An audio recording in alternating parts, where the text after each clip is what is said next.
Hair thinning can happen for so many reasons.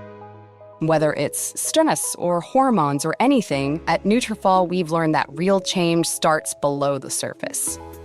Our hair growth supplements take a whole body approach and target the key root causes of hair thinning, so you can see visibly thicker, stronger hair in 3 to 6 months. Hair growth starts from the inside at Nutrafol.com. That's Nutrafol.com. Hey, this is Sackhead Clint. And Sackhead Sean. We are here with an amazing announcement. How amazing. Join us Friday, July 27, 2012, when we interview Karen Harrington. She's running for U.S. Congress in the 23rd District out of Florida against the incumbent and DNC chair, Debbie Wasserman Schultz. So join us for that show. Now, back to our awesome show featuring our guest, Andrea Kaye from the San Diego talk show Becker and Kay, and also featuring Sackhead Sean. And yours truly, Sackhead Clint. Enjoy the show. We will not be held responsible for any hearing impairments or damage caused to you from excessive exposure to this sound.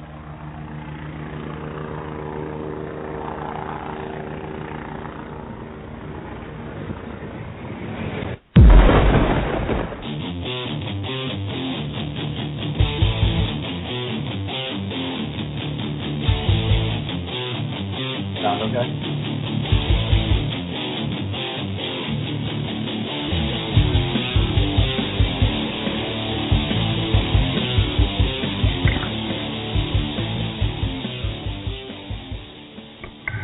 And always being the professional that I am, I moved my microphone after we went on the air. That's awesome. Hey, how are you? It's Sean from Clint here from Sackheads Radio. I'm a mess already. Dude, what is with you tonight? Seriously, you're spun up already. I know, and we're not even, 20 seconds into the show? Yeah, you just want to, hey, thanks for joining us. Thank you for joining us this evening. We have a lot coming up tonight on the show. This is we probably have it overscheduled. Coming up in about 20 minutes, we're going to have Andrea Kaye join us. She's a talk show host out of San Diego, and you'll learn more about her in a few minutes. And she was gracing us with her presence tonight to talk about Obama's comments on small business last week and go from there. And also what we're going to lead on with tonight is the Aurora, Colorado tragedy that took place, and more specifically the politicizing of it almost immediately. It happened, I don't know, I want to say within 5-6 hours that I saw, and that's just when I woke up. So... Yeah, I woke up a lot later than that, so I really didn't have any clue what happened until about an hour ago. So we were all excited to talk about Obama. We're still excited and have Andrea on. And then this kind of happened, and it kind of changes the tune a little bit of the show. You can hear us shuffling around papers and trying to get caught up on some facts. We want to start by saying that our prayers and our thoughts go out to the families of the victims that were killed in this horrible attack, as well as the people who were injured. And we wish them all a speedy recovery. And without a doubt. God bless.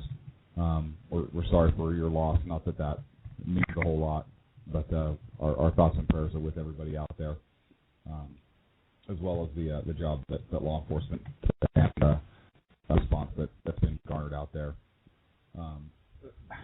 That being said, I mean, I'm sure everybody knows what happened with that event. A psychopath, I'm just going to refer to this as an act of evil, entered a movie theater during the new Batman movie and began an active shooter event. That's one thing, Sean, we discussed a little bit pre-production, is I haven't heard anybody in the media, and I just missed it for what it is, an active shooter event. Yeah, I haven't heard that either, and that's exactly what it was. It was It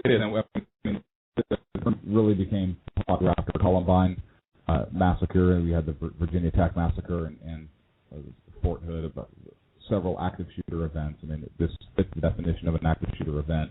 To it, so I haven't heard it referred as that in the media. I'm not sure why that is. I don't know either. I really don't.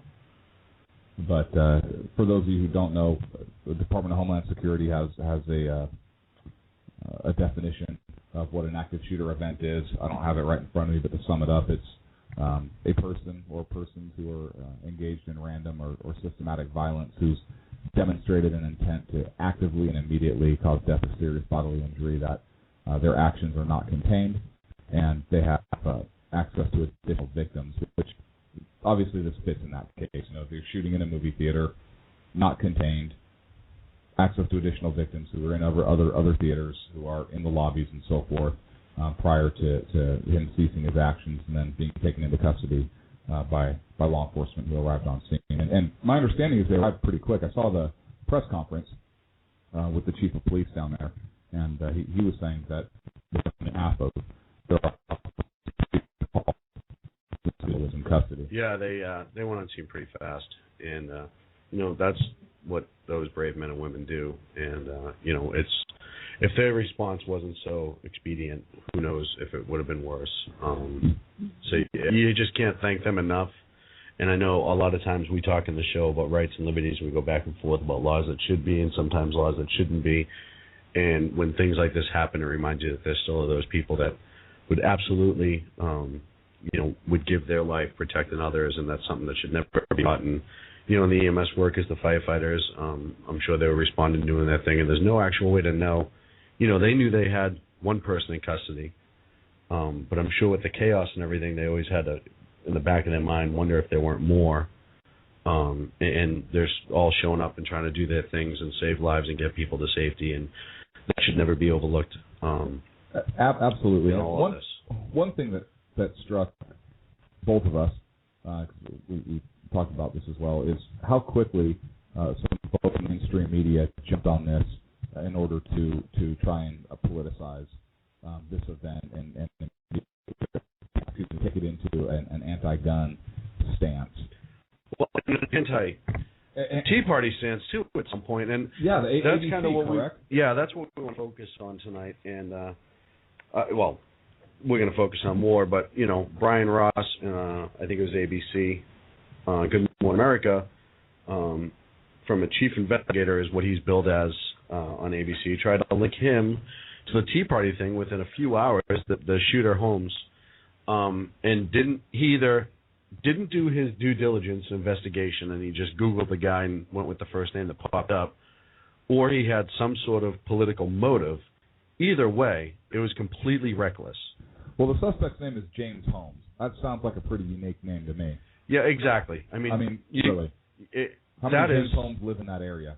I would guarantee more than one. Yeah, and Colorado is a pretty big state, so who knows what his search parameters were.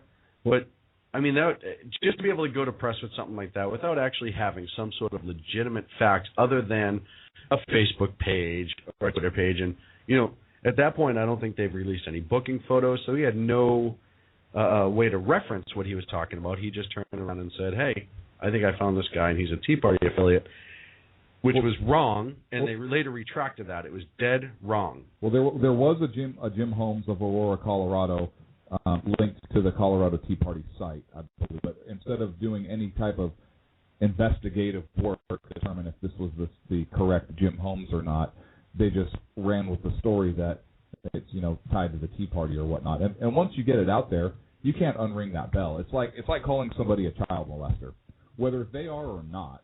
You've rang that bell, and now it's out there in the minds of people, whether it's defensible or not. And so now, who knows how many people have seen the retraction? I haven't seen the retraction, but I haven't looked for it either, because quite frankly, with that kind of poor investigative work and poor reporting and journalism, I haven't felt it necessary to research that any further. I'm just completely disappointed. The point I'm trying to make, and I think we talked about before, is to have this be political one way or the other. I mean, if this was a case of bad reporting and just irresponsibility on behalf of this Ross character, that's one thing. But if it later comes out that and I hate to say it, but there's been other cases and tragedies that have been politicized so quick on one side or the other that, it's an insult to the victims. It's an insult to everything. It's an insult to your own craft when you're trying to use this for some sort of gain. And immediately to follow that, of course, all the anti-gun rhetoric started. And that's a great point. I know we talked about the fact that we had the media trying to link the Tea Party to this tragic mass murder. But I've seen on Twitter and a bunch of posts online, different forums and so forth, that people are trying to link this now and make this a gun control issue. First of all, time and place. Second of all, how about this argument, or this point? How many deaths could have been avoided in this case if some of those victims were armed? Yeah. Look at the case in Florida, the 71 year Yeah, old what man. was this, less than 3 days ago? Yeah, there's two suspects, two criminals, come in and attempt to hold up an internet cafe. Yeah, it was like an internet cafe. And the 71-year-old man engages them. And it wasn't like they walked in with, nothing in their hands.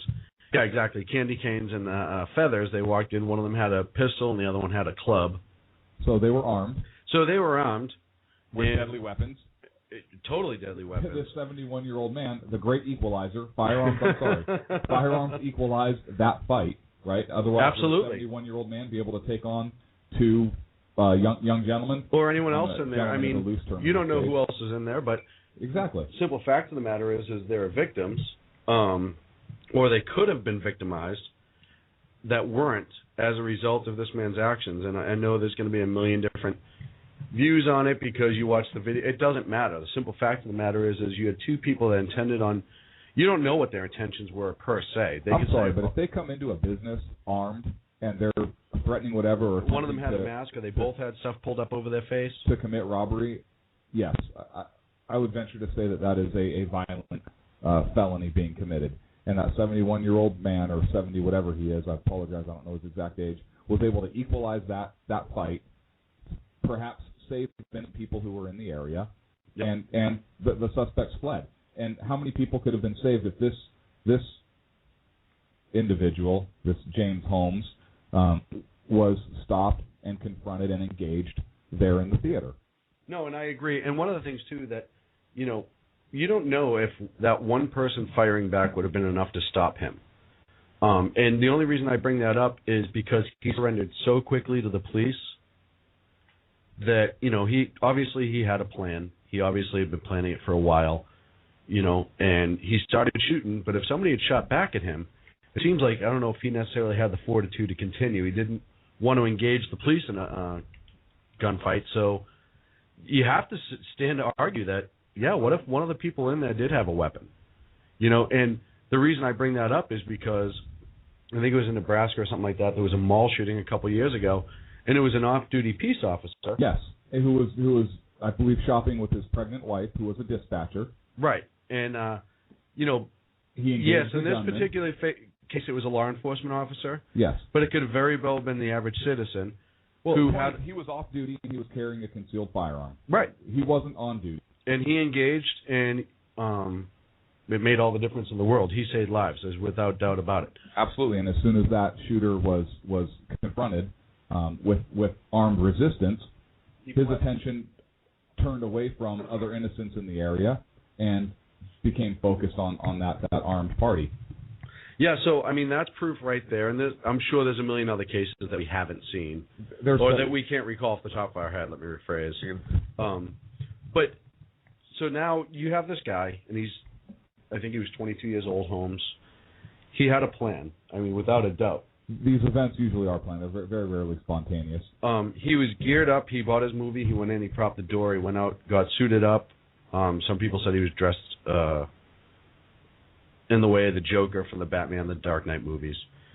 Came back in, threw two smoke grenades, or one smoke grenade, but he created smoke one way or the other. Yeah, pop smoke. I believe there was some other kind of chemical agent perhaps involved. Yeah, people were being treated for chemical burns, and then he started shooting.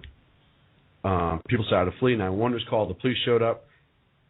He fled to the parking lot, from what I understand, where he was taken into custody. He had more weapons in the car. And then the interesting thing is he gave up without a fight, which for me is just an interesting thing. That's usually not how it ends. It's usually suicide or suicide by police. It is. You know what? He's a coward. He went in and he shot unarmed civilians, and as soon as armed law enforcement showed up, he gave up.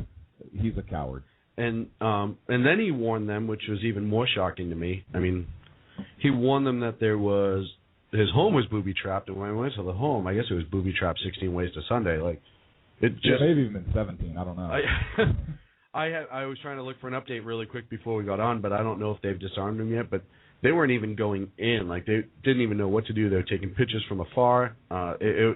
So there was a plan well in place. I mean, the whole thing was covered with wires. He knew what he was going to do a long time ago. Absolutely. And But to get to my point, and before it has the anti-gun rhetoric, the argument that I had immediately was, well, if he has explosives in his house, and from what the police said early, and I don't know if this is confirmed again, is that they were sophisticated in their design, they were operable. It wasn't just like gasoline and a bunch of, they utilized numerous different ways, or he utilized numerous different ways. It wasn't just a little pipe bomb. Right. No. And based on the design of that, if he didn't use pistols or a firearm in this, he could have used other devices. I mean, he was a man hell-bent on tragedy. How about we outlaw mass murder? Then maybe nobody will... Well, wait, it's already against the law. So then it should never happen, right? Right, and it goes to my argument right away that we have to stop blaming everybody else or penalizing everybody else for the actions of the individual. Stop blaming the tool. Yeah. It's the tool. That firearm would not operate without somebody behind it utilizing it in a manner that is unlawful. And, you want to really look at the root cause of these things.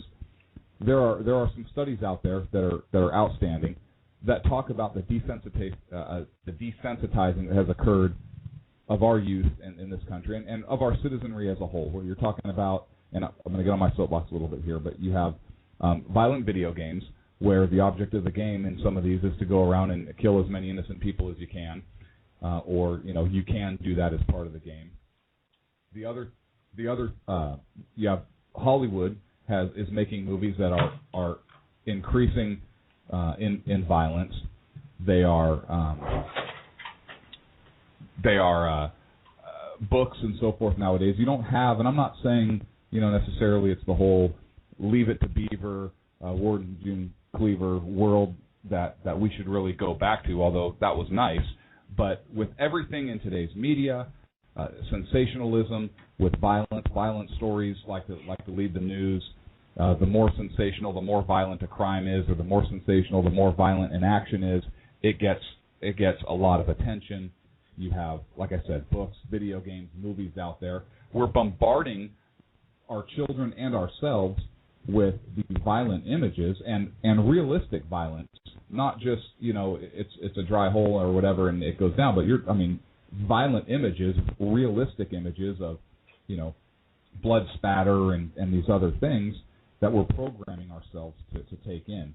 And interesting study was done in that the military has used these same techniques in order to desensitize soldiers prior to going into combat. I hate when you beat me to a point. I apologize. All right. But we're using these, not we, you and I, but these same things are being used, perhaps advertently, inadvertently, whatnot, on the American population, and we're becoming desensitized, and we're seeing an increase in these types of violent actions.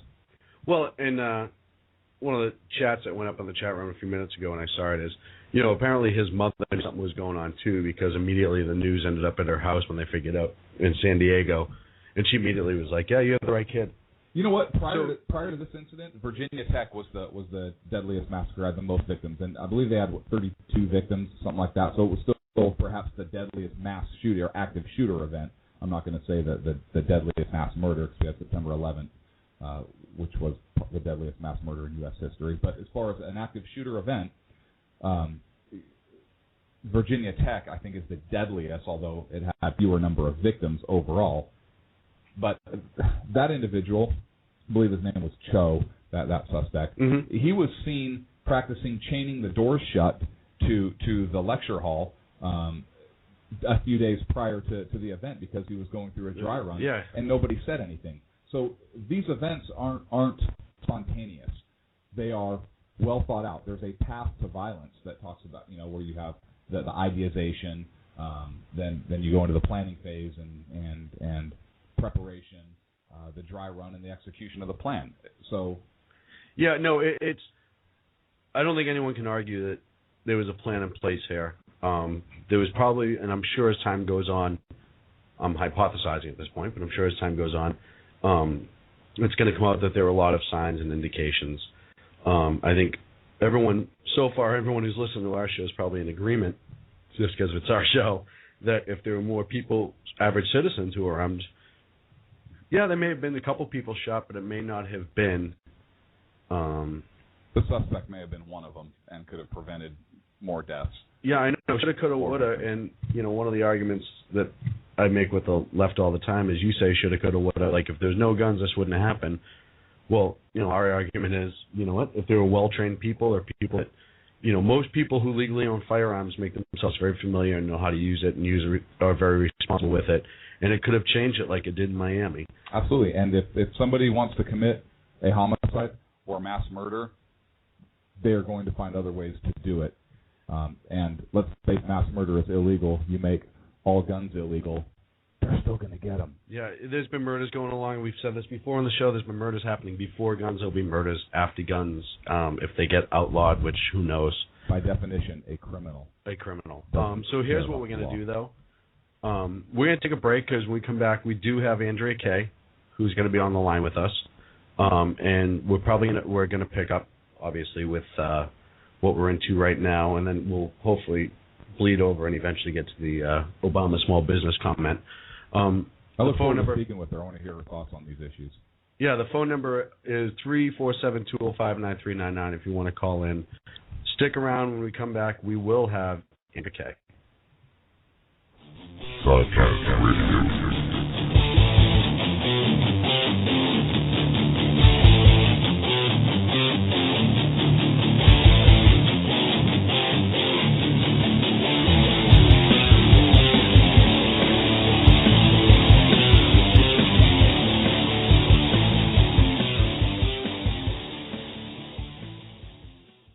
Hey, this is Sackhead Clint. We're fortunate enough to have our friend Vanessa do our news briefs. If you like her news briefs, she is a voiceover talent. Check out Platinum Vocal Cords. She has over 15 years radio and voiceover experience. Graduated Northwestern State University with a liberal arts degree. Don't let that scare you, folks. She is a true Sackhead. Please check her out. Again, that's PlatinumVocalCords.com. Thank you. Hey guys, it's Sean from Sackheads Radio. I want to talk to you a minute about our friends over at HomefrontHugs.com. They're an amazing organization of volunteers who take their time, effort, and money to take care of our troops overseas as they serve our great nation. HomefrontHugs.com. You can donate, write letters to troops, adopt a troop, you name it, you can do it. Help those wonderful folks who protect our freedoms. Go to HomefrontHugs.com. Tell them Sackheads Radio sent you. Hey guys, it's Sean from Sackheads Radio. I know I've said it before. Check out our friends at conservativeoutcry.net, but I really mean it. If you want interesting and exciting political commentary and analysis, that is the place to get it. Different, always spot on, always truthful, never pulling a punch. conservativeoutcry.net. Tell Rooster to get Bulldog back on and that Sackheads Radio sent you.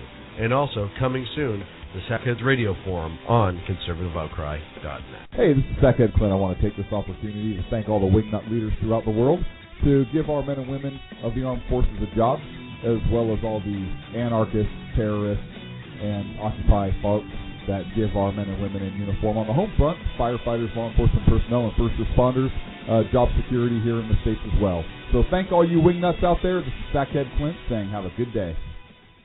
Due to the graphic nature of this program, listener discretion is advised. 3, 2... I love how you're still doing the countdown. We discussed previously that it's completely unnecessary. Hey, now welcome back, our true professionals, Sean.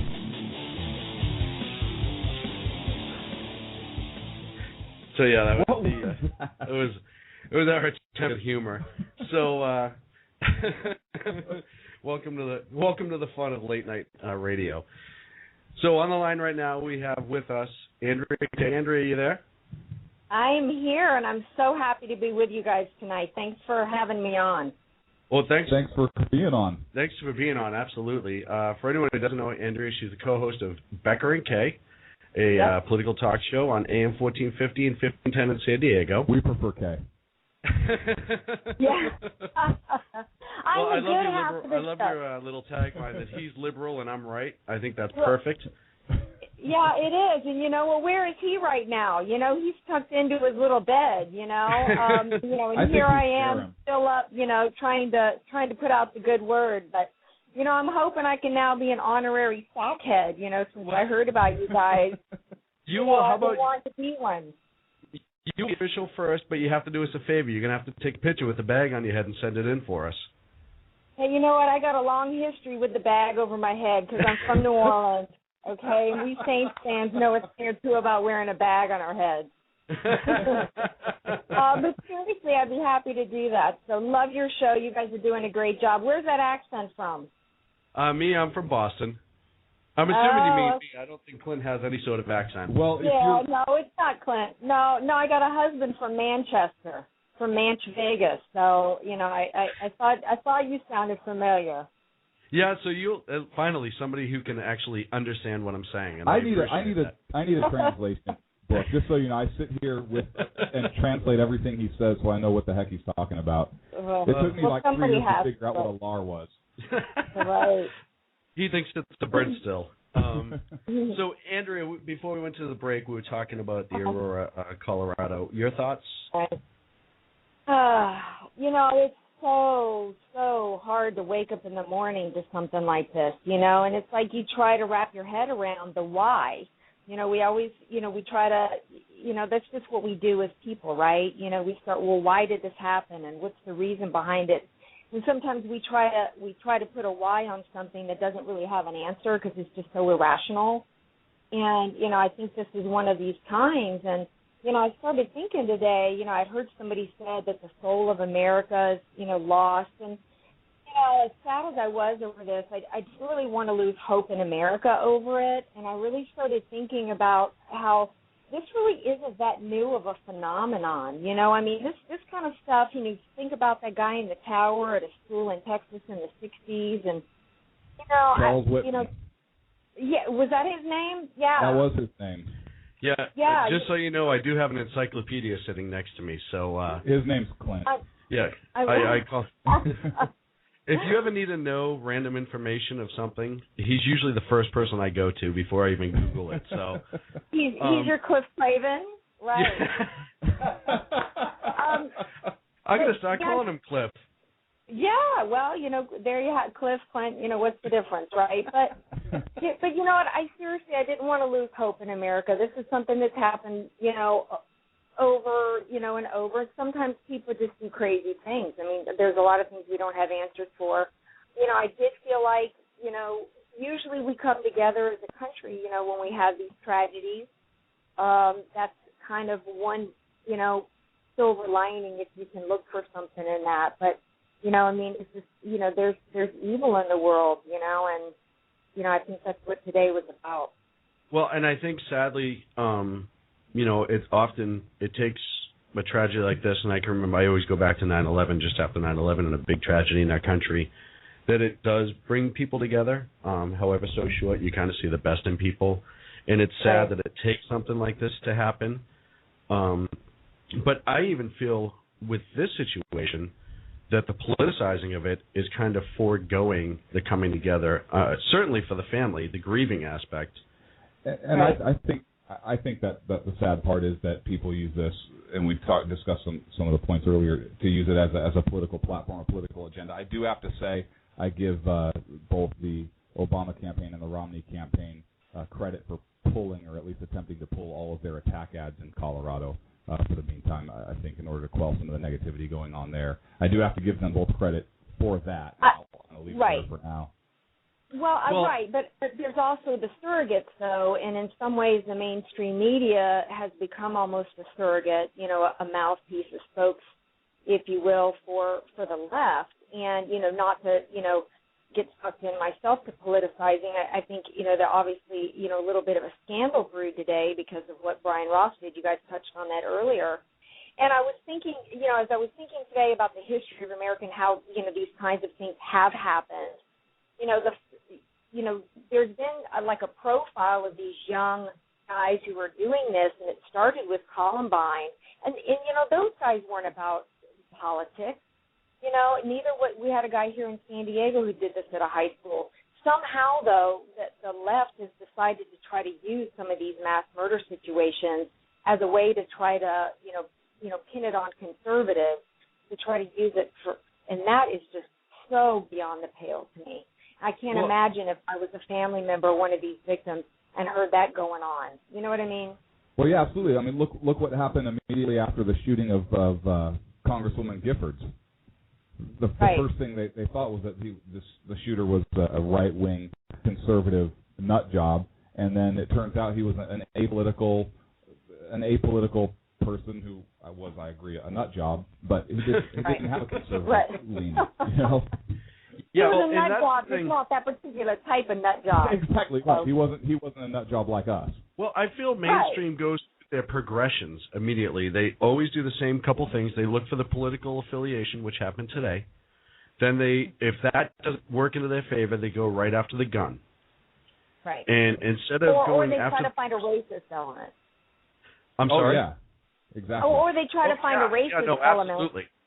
Yeah, no, they try to whatever fits their agenda, and it's almost like they happen to ignore the things that don't, which drives me insane because... You mean the facts? Exactly. Right. And I think the average listener or reader or watcher of the media who is either left or right, conservative, progressive, whatever, can see through that a lot of times. Now, the problem is they keep beating it into the heads on certain channels and affiliations that they lose the message of the victims, they lose the message of this one individual that made this insane choice to take lives, and they immediately get into the political message, and that's what ends up coming out at the end.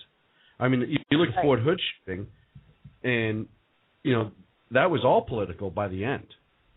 Right. The heroism that was involved in that as well with the two officers that eventually took down the shooter, the people that were struck, all that got lost, and it became about politics because it fit the agenda. Although the initial reaction from the media was not to do what they did today, which was to try to find a greater picture that was involved here. When it's somebody like Hassan, he's one man by himself. He's just like a lone gunman. But somebody, today's situation occurs, and it's got to be part of a bigger picture of this is what's wrong with conservatism. So I think initially, the media's response to these situations is different. And, that became, the left didn't want to admit what that was about. That's why they call it workplace violence as opposed to Islamic terrorism. Exactly. And you brought up a great point there.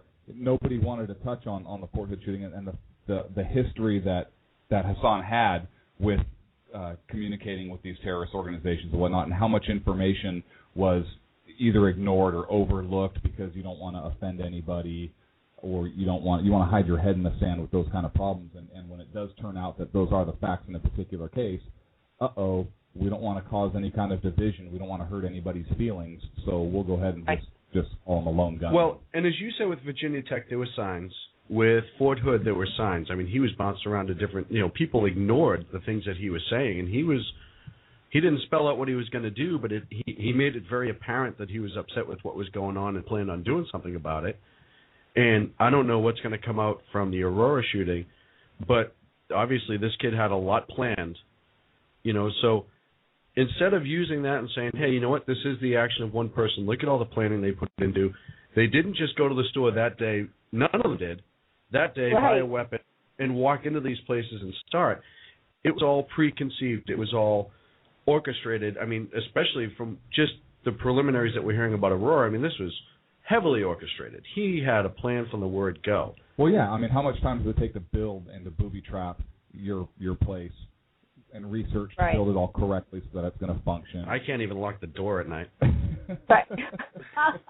And if you think about the Columbine, I'm the same way. But if you think about the Columbine guys, they were the same way. I mean, they had basically taken over one of the kids' family's garage, and loaded up with all types of ammo and bomb making stuff, and they had a manifesto, I think, that they had put on the internet. I mean, you know, the signs were there, and you would think that going back to 99 after that happened, that people would start, you know, paying attention to some of these warning signs. And I just have a feeling, you know, what you guys said earlier about his mother here in I'm in San Diego, and I just have a feeling that we're going to find out that there were some signs about some, you know, mental health stuff, at least, if not signs about details of the incident itself.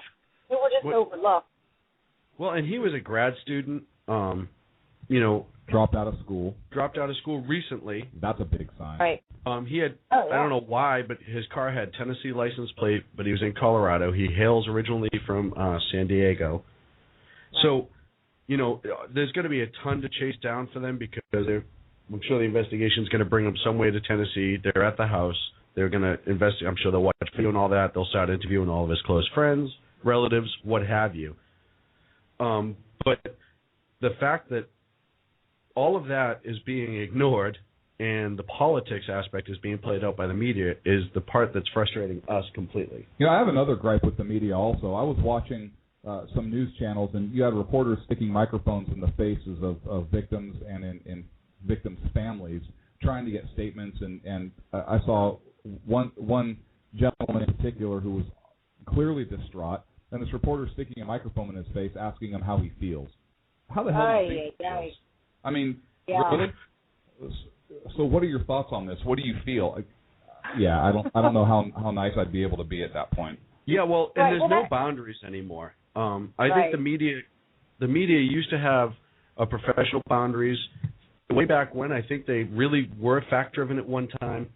And I'm talking early press folks, you know, when it really started to come about. Their job was to report, not become part of the story. And I think as time goes on, their job has become, for whatever reason, not their job, but they've chosen to become part of the story more and more. Right, and I think things have become, the lines between real journalism and sensationalism has been so blurred. I mean, when we've got the National Enquirer breaking real news stories that the mainstream media overlook, like John Edwards, you know, I mean, there's this like weird sensationalism thing going on. You know, everybody now is like, you know, Harvey Levin from TMZ. You know what I mean? There's just not. Yeah, well, when he's on regular news stories or when he's on regular news channels breaking news, that's scary. Right.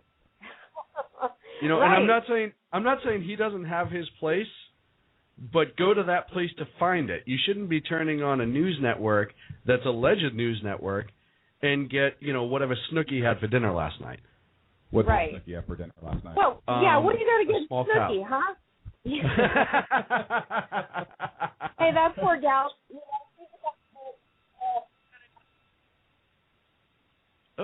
We may have lost her for a second there. Andrea, you're breaking up. There you go. Yeah. Well, that's what I get for saying something mean about Snooki, right? I didn't hear it. I want to hear it again. No, I was saying something about that poor gal being a single mom and something about her poor kids. So, you know. I'll give you the poor kid aspect, but I won't give you poor Snooki. Well, Snooki's rolling in the dough right now, so you're right. I shouldn't be feeling so bad for her, you know. Yeah, not too shabby. Right. So one of the things that bothers me a little bit about the media, you know, getting back to this, is just that, you know, I feel sometimes like, you know, these big stories like this get a lot of play and there's sympathy for the families. But, you know, there's somebody else who lost a kid somewhere else today in some other tragic way that's not getting the same, you know, level of sympathy. And so, you know, I want to put it out there just that, you know, for everybody who's lost a child or a loved one today, whatever the circumstances, it's tragic. So not to get too maudlin, but I want to put that out there because, you know, the media does like to sensationalize and, you know, there's a lot of stories that get missed. No, I agree with you. That often gets lost in the mix, or at least it certainly has today, it seems.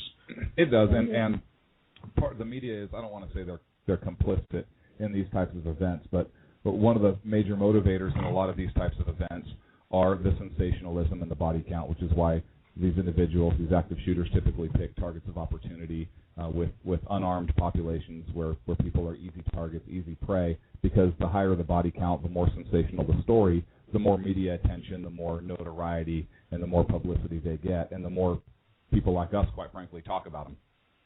Right. Because people in our sick society now want to hear about Well, yeah. I know you guys. Go ahead, Andrea. No, I go was ahead. just going to say, I know you guys touched a little bit on the gun control thing, and that's one way it's being politicized. And it's, I saw a great quote today, and it was something like, every time there's a killing spree like this, people want to take guns away from the people who didn't do it, and that just struck me as so true. I mean, why take guns from the good people? The criminals are going to have them. Maybe if there had been, I think one of you guys said earlier, if somebody in that theater had a gun, to be able to defend people, maybe there wouldn't have been so many people lost today. Yeah, when we pointed to Florida as the example. And, I think in California they should outlaw trees, because I'm pretty sure trees kill more people in car collisions than anything else. So I think we should just not plant trees anymore. And I'm being completely facetious, but I'm using the absurd to demonstrate an absurd point. Well, see, and you're not allowed to do that, and I'll tell you why. The left is allowed to do that. They've actually taken the stake on that, and I think they copyrighted it. So you have to stick to reality. Dang it. We can't outlaw cars? No, we cannot outlaw cars. Or driver's licenses? Well, if you think about it, it's like people, kill people when they're drunk driving. We don't outlaw cars. I mean, really, what's the difference?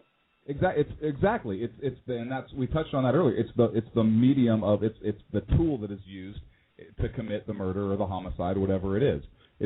Well, and to go beyond that is not even drunk driving. People have used cars intentionally countless amounts of times to intentionally run somebody over or a group of people over, or so you can use that argument and it's legitimate. Where was everyone then saying, "Hey, no cars"? Well, there was that dentist in Houston who ran around in a circle, running over her husband multiple times in a parking lot because she caught him with another woman. So, I can't say that I put that. Can you blame her on that one, though? No, not at all. In fact, people were like, "Hey, heck to the yeah" on that one. What about that wingnut, no pun intended, who flew the airplane into the IRS building? Right. Why don't we outlaw Cessnas? Well, I mean, if you really want to go to the airplane argument, we can go back to 9/11 on that, too. Yep, no more airlines. Yeah, right. Yeah. We're going back to rail. Hey, maybe that's why California voted for that high-speed rail. Oh, maybe my God. Outlaw Killing me airplanes. with that. That we did that a couple weeks ago. Unfortunately, the audio wasn't that good on that show. But how about this, Andrea? When all that money gets wasted, and in like 25 years, when it's finally finished and completed, and it's losing money hand over fist every day, you can take the bullet train up and join us in studio for a show. Awesome. What are you guys up in Bakersfield? Because I know this thing is just going to go out into the middle of nowhere outside Bakersfield. It's not even going to have a destination. It's just going to stop. And they're going to run it once until they run out of track, and then they're just going to be like, "Oh, that was fun." Right. And then they'll sell it to China. Yes, it'll be They'll say, the "We don't want your tumbleweed crap." tour. Exactly. Where are you guys? Yeah, and you're in San Diego, and this will touch a little bit on state politics, but and you brought up the bullet train, and we talked about it before, but do you think that's an effective use of money in the budget? And I have to get your opinion. In the budget crisis that state has, that California has, and they only added to it by making it a sanctuary state. Way to go, California. No, it was the anti-Arizona law. Remember, we declared war on Arizona or something like that. Yeah. They declared war on Arizona until they realized that there was the companies in Arizona that were handling the red light tickets, the cameras, right? That was given revenue to California, and that's when they decided to forgive Arizona for their law. But things have been things have been crazy here for so long. And when Gray Davis got recalled, everybody was so excited over Arnold, because they thought, for the first time in, many years, we're going to have a Republican governor. It's just, we're going to turn the state around. And, I actually went to the local head of the Republican Party here, and I said, he's a rhino. There's no such thing as being fiscally conservative and socially liberal, because it's the liberal policies that are killing us here in California. Yep. Liberal policies, with taxation and regulation and all the environmental stuff, and we could be drilling right offshore and, be paying 50 cents a gallon for gas. I'm exaggerating, but you get my point. Okay, and, Arnold got into office and he exploded. I think he added like 40,000 new jobs. He increased the government like by 40% here in the state. And, what do I guess that's what you get when you elect somebody who's married to a Kennedy. But, seriously, the state for many years with the open borders, and offering entitlement programs in nanny state, freebies to people, it's bankrupted us, but it's given them a voting bloc that's solid, and the state will never again ever vote Republican. And that's really the plan behind this open immigration, what Obama's doing, and why he's now got people at the consulate in Mexico trying to promote food stamps. Because it's all about a voting bloc, and, and once you get that many people on, dependent on the government, it's, you got them. You know what I mean? Absolutely, and if you're not trying to do the whole Cloward and Piven thing of getting them on in order to collapse the system and get a new system erected in its place, we talked last week about the budget gap in California is $16 billion, and right. It's estimated that California spends over $21 billion on criminal immigrants, because it's illegal for them to be here, therefore they're criminals. So right. we put $21 billion or more on criminal immigrants between education and their health care costs and social programs and so forth. I mean, that's a huge gap. You cut that spending out. Oh, and incarceration is the other part of that equation. You cut that out. Oh. All of a sudden we're in the black, $5 billion.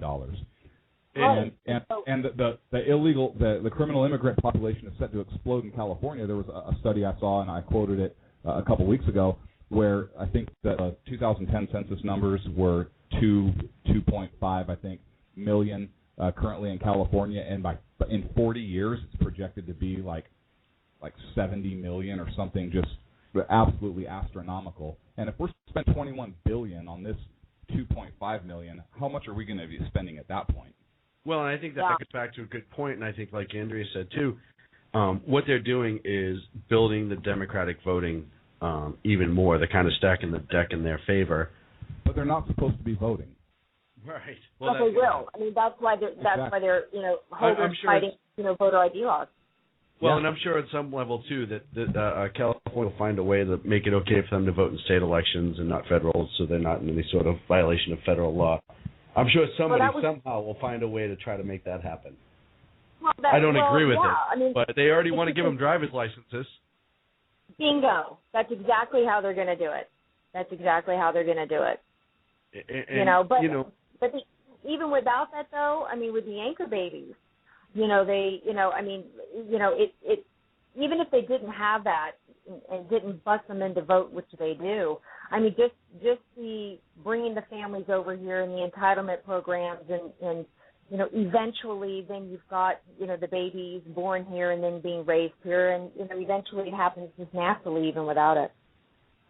I saw a report, Andrea, and I don't remember the source right now, so I'm going to apologize in advance, where there were some farmers in I believe central state of California. I want to say cherries or almonds. I don't know. It doesn't matter. But they were actually talking about wanting to relax immigration laws in California even more because they can't hire workers in order to process the crops. And they were saying that because nobody wants to work and do that type of labor, they need the criminal immigrants coming up from Mexico to do that labor so that they can properly cultivate their crops. So hang on a second. What's the unemployment rate in California? Right. We have all these jobs available, but they do the work that people don't want to do. Guess what? Too bad. Right. You need to support a family. You need to support yourself, whatever it is. There is work available. That's our citizens' fault for refusing to do that kind of work. We shouldn't reward them and give them welfare and put them on these other programs because they refuse to do a certain type of work for whatever reason, and then bring people in illegally to do that work. And now we're talking about not getting tax revenue on that income and all these other things. Well, right, because a lot of the immigrants they send the money back, to Mexico. It doesn't stay here. So that's a ruse when they say about how much money that they inject into the economy. And you're right. I mean, you look at 40% unemployment in black youth. Even if they don't live in California, get them on a bus and put them out here, and put them to work, or put the prisoners out there in the field. I come from Louisiana. Angola still has work crews. They don't just sit around, in prison all day long, twiddling, watching, Oprah. And working out. To work. Yeah, they're out there working. But and you're so right about that in terms of the whole welfare thing. And now you got Obama removing the work requirement. I mean, one of the things I liked about Bill Clinton and the New Democrats was that they thought that it should be transactional. If we're going to give you $1, you've got to do something to earn it, or you've got to prove that you're on a track to get off of welfare at some point. But that's not his vision for Obama's vision is one of utopia. And and even beyond that, initially, he just wants to win in November. And so I truly believe that they're trying to sign up as many people as possible on food stamps and welfare, because the more people that they can get excited in receiving these freebies that, there's nothing free, the more likely they're going to get votes in November. And it's so sad that, who was it who said that your country's doomed when politicians are able to start bribing their citizens with their own money, and that's kind of where we're at. I don't know who said that, but that's a great statement. And to go back to Clinton, I agree with you, and I've said this over and over and over again. If you're on the system one way or the other, and I understand that there are people that there's no alternative due to disability, I'm not talking about that. But if you're on the system because you were laid off and you don't want to do a job that's beneath you, I've talked to a lot of people who get laid off and they said, hey, I could take a big job at McDonald's, but I'm going to lose the money on unemployment because unemployment pays me X amount of dollars more. I'm okay if they go to work at McDonald's every single day, and even for the time being, to offset what they're making from unemployment. You can call it underemployment, call it what you want. But they have that work ethic. They have that little bit of pride that they're going in. And, my mother said this since I was young, is that people that live off the system lose a little bit more pride every single day. And the people that abuse the system, not necessarily the people that need to be on it. And I agree that there has to be some sort of give and take. You just can't give the house away. It doesn't work that way. Right. I mean, I don't know if you guys have been to New Orleans, but I mean that was the perfect microcosm for all of these policies and why they don't work. It was the Democrats who put all the lower income people into these low cost housing projects and just had them on the dole, and it basically created generations of people that were impoverished, and go ahead. And they were being rewarded. The people that were choosing not to do anything were being rewarded for it. Right. I am afraid to go to Louisiana because I watched a thing on Louisiana, and what are those gigantic animals that they're having a problem with down there? The alligators? Democrats? Sorry. No, I watched it. This is completely not even related, but you said Louisiana. Hang on a second. If you're going to go to something not related, I need to interject because you've been talking a lot, and I love you for it. But you asked Andrew who said about bribing people with their own money, and right. It was Alexis de Tocqueville who wrote Democracy in America. Awesome right. book. Awesome book. Yeah. And he said the American Republic will endure until politicians realize they can bribe people with their own money. So. Yeah. Andrew, remember a few minutes ago I said encyclopedia? Well, there it is. I mean, good grief. It's every day. I'm sorry. I love this guy. I own Democracy in America. I read it. I highly recommend it.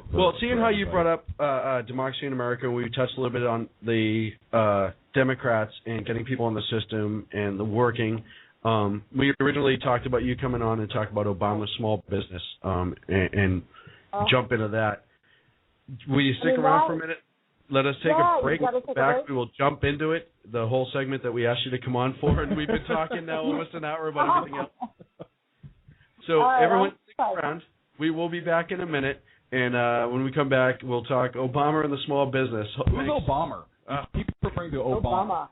It's every single day of my life. I have to listen to this. Thanks for hanging on. We'll be back in a minute. Seriously, Obama?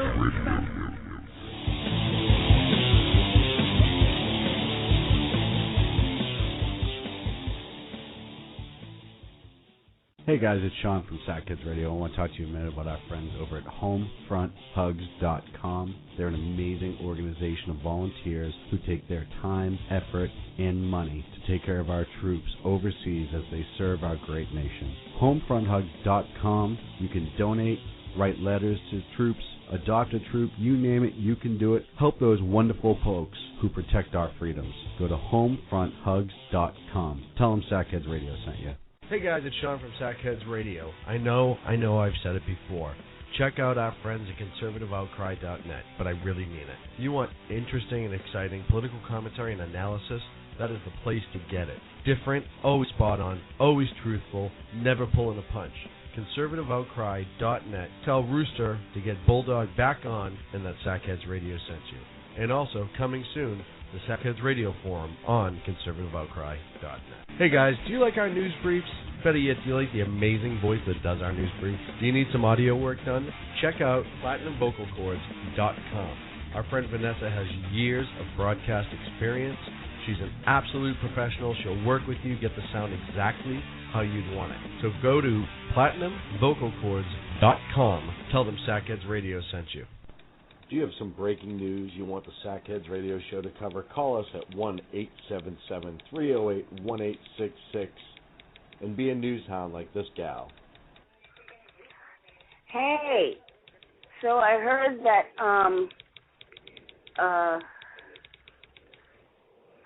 what did I hear? Yeah, I forgot. Dang it. I hate when I do that. All right, go Sackheads Radio. That's right. With information like that, it's got to make it on the air. So give us a call at 1-877-308-1866 and be a news hound. Now back to Clint and Sean on Sackheads Radio, radiating elegancy and quality.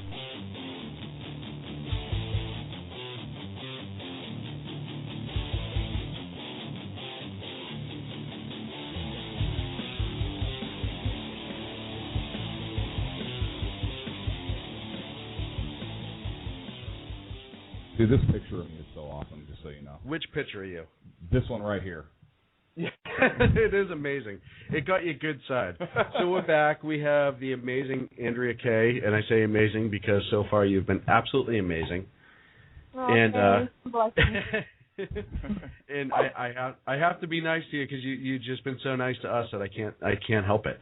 But we wanted to get into the Obama and the small business thing, and I have the short clip and I have the long clip. I'm going to play the long clip. I'm going to play the long clip first, so if you're listening, it'll take a second. This is his total 2-minute 53-second portion of the speech that touched on if you have a small business, you didn't build it, and here it is. But you know what? I'm not going to see us gut the investments that grow our economy to give tax breaks to me or Mr. Romney or folks who don't need them. So I'm going to reduce the deficit in a balanced way. We've already made $1 trillion worth of cuts. We can make another $1 trillion or $1.2 trillion, and what we then do is ask for the wealthy to pay a little bit more. And by the way, we've tried that before. A guy named Bill Clinton did it. We created 23 million new jobs, turned the deficit into a surplus, and rich people did just fine. We created a lot of millionaires, and you know, there are a lot of wealthy, successful Americans who agree with me because they want to give something back. They know they didn't. If you've been successful, you didn't get there on your own. You didn't get there on your own. I'm always struck by people who think, well, it must be because I was just so smart. There are a lot of smart people out there. It must be because I worked harder than everybody else. Let me tell you something. There are a whole bunch of hard-working people out there.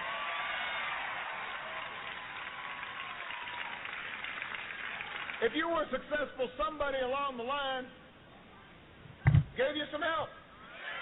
There was a great teacher somewhere in your life. Somebody helped to create this unbelievable American system that we had that allowed you to thrive. Somebody invested in roads and bridges. If you got a business, you didn't build that. Somebody else made that happen. The internet didn't get invented on its own. Government research created the internet, so then all the companies could make money off the internet.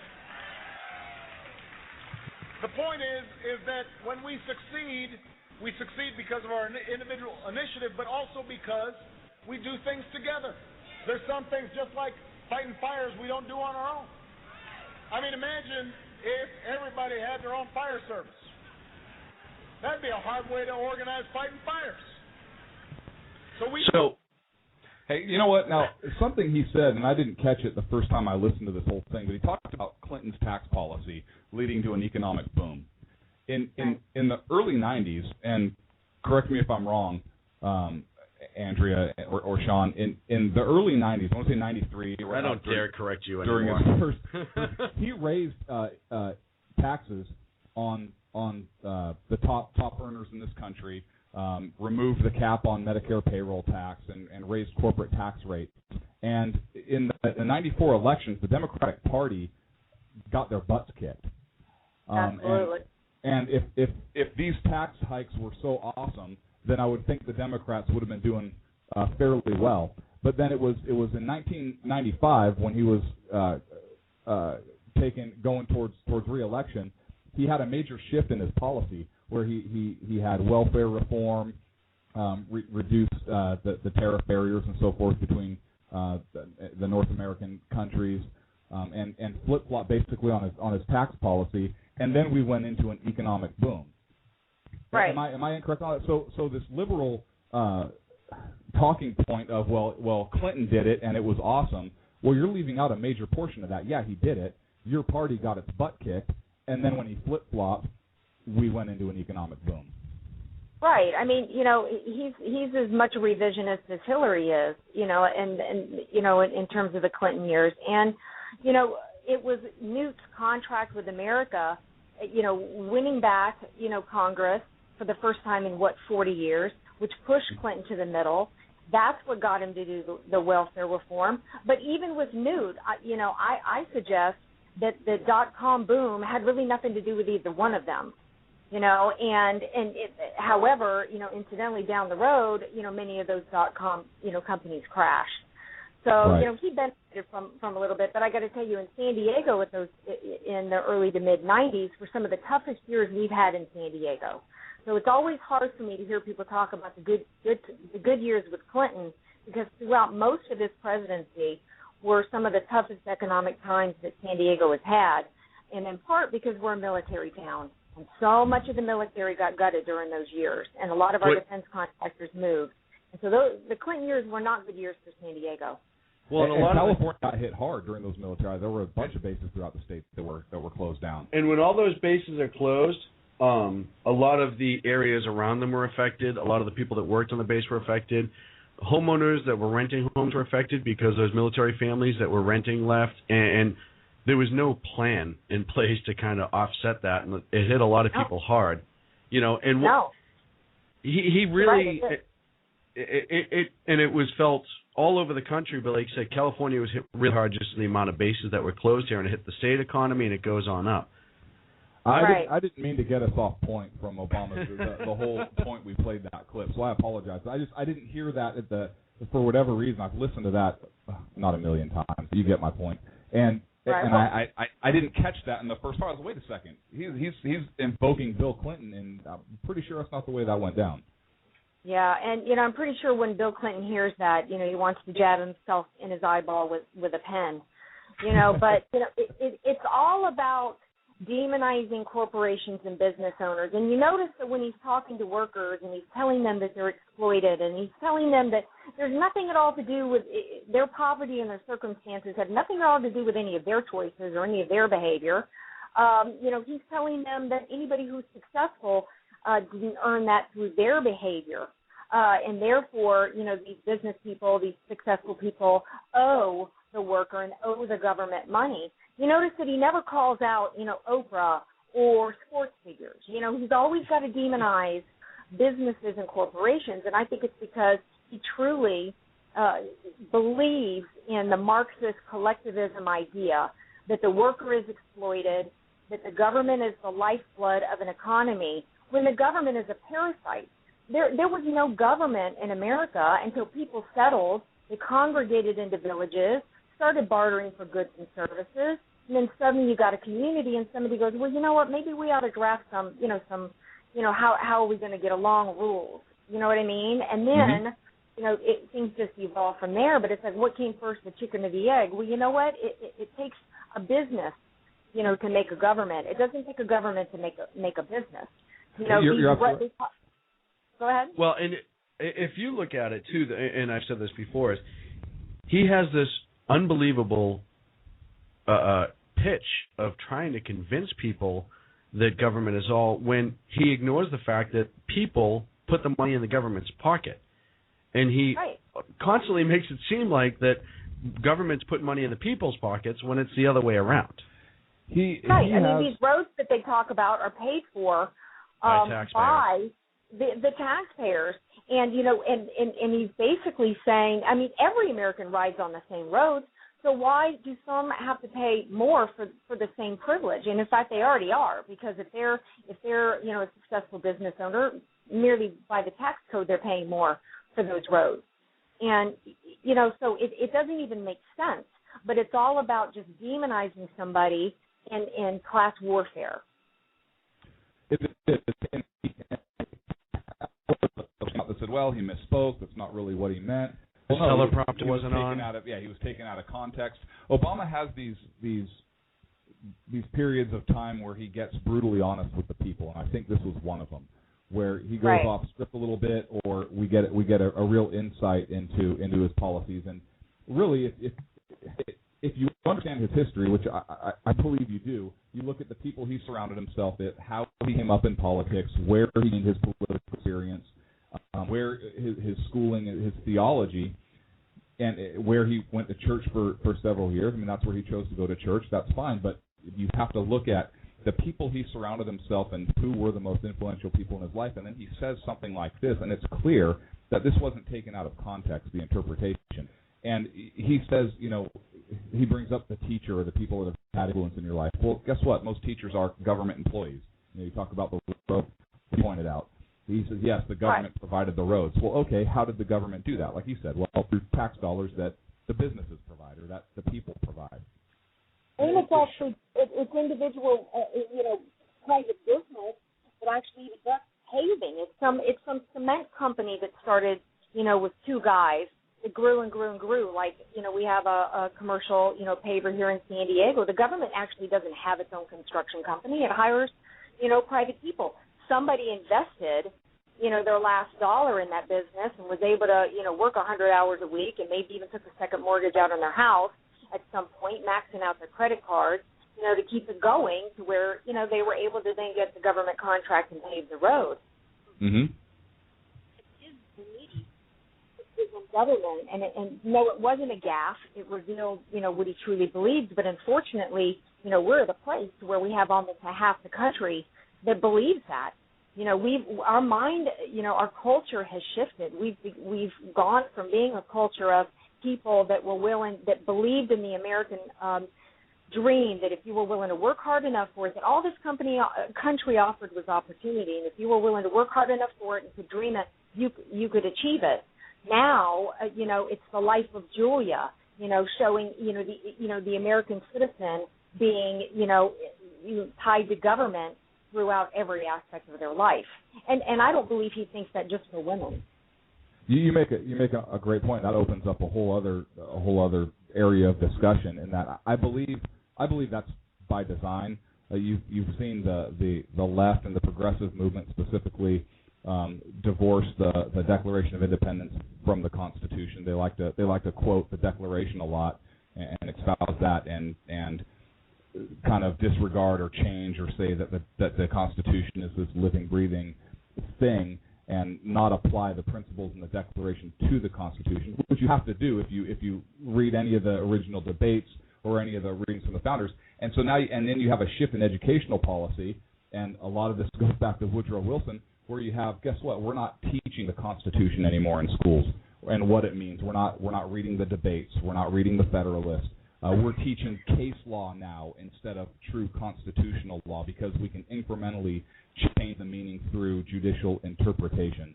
And go ahead, Sean. You look like you're jumping out of your chair. Well, one of the things I find amazing is he said, at one point it's a living, breathing document, and then not too far after that, he said that it's a document that limits, people's rights or something to that effect. And well, which one is it? Because if you believe that it's a document that outright limits people's rights, and you're saying it can't be changed, but if you're saying living, breathing, then you're saying it can be. But it can be changed. It's called the amendment process. Right. And but he's he a has a constitutional tendency, scholar, supposedly. He should know better. And he does this with so many things. Depending on what he wants, he adjusts his rhetoric. And this small business thing was such a prime example of that, when in one breath he's telling everyone pretty much the government did everything for you. He's saying you didn't do it and somebody did that. His somebody equals government. Right. And that's all of his examples of success were government related. But when I think of American success stories, I think of the automobile. I think of the light bulb, the telephone, the copy machine. They were all entrepreneurs and people who risked their own money. And you know what? If you start a business and it fails, the government doesn't give you a refund. Right? I mean, it's maybe they should. That'd be great legislation to introduce. Right. Well, maybe we'll put that amendment. When he keeps saying, somebody helped you, and he's implementing government, and I'm not saying that somebody didn't help small business owners, but it used to be family, friends, the local bank, stuff like that, investors. It was never the government. The government now creates these grants that they give in loans and all this other stuff that they give to industries that they select, like Solyndra and all the solar and the green, and that worked out amazingly for them. But the average small business owner doesn't get a government loan. Sometimes they get a bank loan, but a lot of times a small investment comes from a group of friends or a group of investors. They actually have to come up, design whatever their product is, make it good enough that people want it, sell it to people that believe in it. The government at no point comes in and says, hey, we're going to push this for you. Right. Unless it's the president's friend who wants to push everything, Van Jones. Right. Great. And people just don't see that, and it drives me absolutely crazy because he's so apparent. I'm starting to think that when he's off teleprompter, he's worse than Biden as far as not being able to know what to say at the right time. Oh no, I disagree. I think he's awesome off teleprompter because then we get a real insight into who he is. I think it was Bob in our chat room who said, he's one of the when he's off teleprompter, he's like a guy who's just drunk enough to be so honest that it's scary. Right. Something to that effect, and it's true. He definitely comes off that. And that speech, and I want to touch on this because I find it interesting, and I talked to you about it earlier. Elizabeth Warren, who is an up-and-coming Democrat out of Massachusetts, she gave a speech that wasn't all that different than that. And I didn't cut out any of her words. I cut out some of the dead space, and it's not that long of a clip. But this is back in 2011. And listen to this speech and tell me that it's not political talking points, and that they didn't test drive this speech and see what the reaction was. And here it is. I hear all this, this is class warfare, this whatever. No, there is nobody in this country who got rich on his own. Nobody. You built a factory out there, good for you. But I want to be clear. You moved your goods to market on the roads the rest of us paid for. You hired workers the rest of us paid to educate. You were safe in your factory because of police forces and fire forces that the rest of us paid for. You didn't have to worry that marauding bands would come and seize everything at your factory and hire someone to protect against this because of the work the rest of us did. Now look, you built a factory and it turned into something terrific or a great idea. God bless. Keep a big hunk of it. But part of the underlying social contract is you take a hunk of that and pay forward for the next kid who comes along. First of all, I don't know what social contract she's talking about because I never signed a social contract. You didn't? Right. Somebody needs to give me the terms and conditions and ask me to look them over with my attorney before I agree to it. And, that's not in my Constitution. But, what an angry woman she is. But what really struck me was, obviously Obama's a plagiarist, right? Because, he's done this before. I mean, didn't he steal Patrick Duvall's speech? Words, just words. I mean, they're obviously, right? They're like some high schoolers that are sharing term papers with each other. But, you know, she keeps saying here, the rest of us paid for, the rest of us paid for, you know, actually implying that business owners haven't paid for those roads. Business owners haven't paid for first responders. Well, and that's what kills me, too. And a lot of times in communities, especially small communities that have a large business in it, and, you know, and you have these communities that literally there's like 1 or 2 giant employers and everybody works at that factory, that distribution plant, whatever it is. They essentially, their taxes on their business pays for those communities. Right. And it's not the other way around, you know. So to say that and to suggest that these businesses are just these fat cats that don't pay anything, you know, and especially Reed recently called for another tax hike on businesses, and they're pushing for that now. But to suggest that private business that was started by entrepreneurs, visionaries, whatever, is a drain on the system and not a benefit, it's crazy. And it's scary to me because the underlying fact keeps going back to government fixes all, government fixes all, government fixes all. Government fixes nothing. They create nothing. Right. It doesn't create anything. And, you know, and, you know, we elected some people, and not just Obama, but other people got elected who had no private industry background. You know, it used to be that Congress people kept their businesses and kept their jobs in their districts, and they didn't live in D.C. year-round. And, you know, I think that might be a good thing for them to do because they are so disconnected from somebody like my husband who's been running a business for 30 years. And, you know, he and I don't have any children. How many dollars have we put into the public school system here? And we don't even have kids. So we've paid more than our fair share. And I've also got a lot of family members because the public school systems here have been run into the ground by the unions and the illegal immigrants who are having to put their kids in private schools on top of still paying for the public school system. So, you know, we do far more than our share. So part of it is that they do have this, they believe, they're believers in this collectivism crap, but also, you know, they have the luxury of believing that because they've never had to do like most people have done, risk everything, you know, to start a business, work 120 hours a week or whatever.